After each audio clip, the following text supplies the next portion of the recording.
বৃহস্পতিবার পবিত্র রাতে কেউ যদি এই দোয়াটি 100 বার পরে, কোনদিন পৃথিবীর কোন মানুষের কাছে তার হাত পাততে হবে না। পৃথিবীর সবকিছু তার পায়ের নিচে আল্লাহ হাজির করে দিবেন। দারিদ্রতা থেকে মুক্তি দান করবেন, বিপদ আপদ থেকে মুক্তি দান করবেন, তার সম্মানকে সুউচ্চতা দান করবেন, অসুস্থতা থেকে দূরে রাখবেন।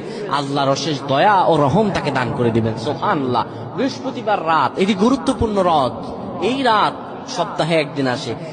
আরবিতে রাত আগে আসে, দিন পরে আসে। সুতরাং বৃহস্পতিবারের যে দিন গিয়ে রাত, এটি বৃহস্পতিবার রাত নয়, এটি শুক্রবারের রাত, এটি জুমাবারের রাত, এটি দোয়া কবুলের রাত, আল্লাহর কাছাকাছি হওয়ার রাত। সুবহানাল্লাহ।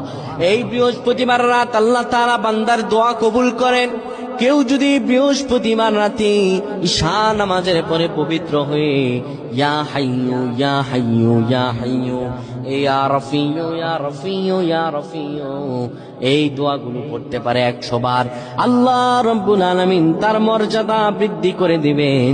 তার জীবনটাকে আমার আল্লাহ সুন্দরভাবে সাজিয়ে দিবেন। বিপদ আপদ বালা মুসিবত গুলো আমার রব্বুল আলামিন দূর করে দিবেন।